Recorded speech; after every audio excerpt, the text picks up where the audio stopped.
Muito obrigado, Sr. Presidente. Sra. Ministra, aqui começar por relembrar-lhe 5 questões que o meu camarada Agostinho Lopes lhe colocou e que ficaram por responder, em relação à 5ª Bienal Internacional de Gravura do Douro, em relação às rotas dos castros do Noroeste Peninsular, em relação ao Palácio do Raio, o Castelo de Dona Chica e o Mosteiro de Rendufo. Portanto, se ainda puder dar resposta a estas questões, agradecia.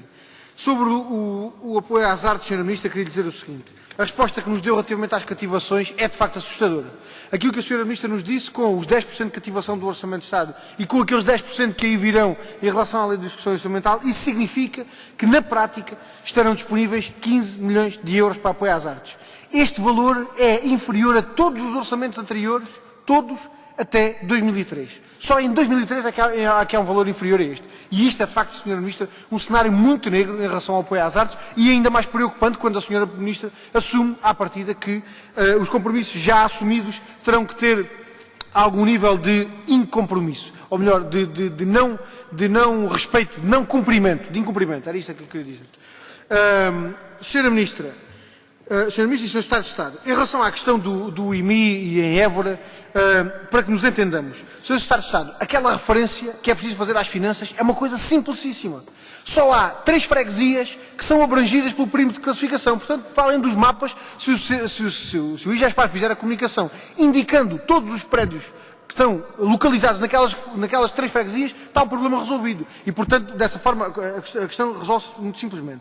Agora, se colocar os particulares a fazer requerimentos aos serviços das finanças, está um problema colocado logo à partida, que é o problema do pagamento dos requerimentos que são feitos. Porque, como o Sr. Secretário de Estado sabe, estes requerimentos têm que ser pagos e, em muitos casos, o pagamento dos requerimentos não compensa a isenção do IMI. E, portanto, na prática, os cidadãos preferem prescindir do exercício do direito do que ter que pagar mais para o poder exercer, o que na prática redunda num prejuízo. Em relação à TOBIS, Sra. Ministra, pedir-lhe um esclarecimento.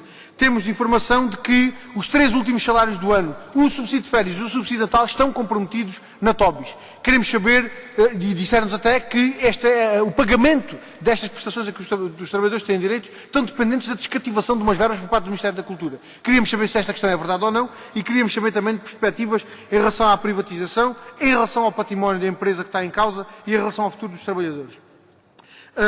Para concluir, queria colocar uma última questão, nos 30 segundos que tenho, e que tem a ver com um exemplo de como muitas destas verbas não podem ser encaradas com seriedade. E vou-lhe dar um exemplo do Distrito de Évora. O exemplo da verba afeta, em 2010, ao Convento da Saudação em Montemor Novo.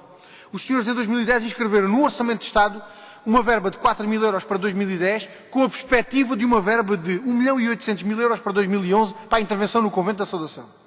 O orçamento para 2011 diz-nos o quê? Que afinal a verba para 2011, em vez de ser de 1.800.000 euros, é de 2.000 euros e agora prometem, vou concluir, Sr. Presidente, e agora prometem 60.000 euros para 2012, mais 60.000 euros para 2013. E isto significa transformar um investimento que era de 1.800.000 euros mais 4.000 euros em apenas 126.000 euros. E isto, Sra. Ministra, não é sério, sobretudo quando ali em causa está um projeto de projeção internacional que a Sra. Ministra bem sabe, com o coreógrafo Rui Horta a desenvolver um trabalho meritório que exige, e que vou concluir, Sr. Presidente, que exige o acompanhamento e o reconhecimento da sua importância por parte do Ministério da Cultura, e não é desta forma que se tratam projetos desta envergadura, Sra. Ministra. Muito obrigado.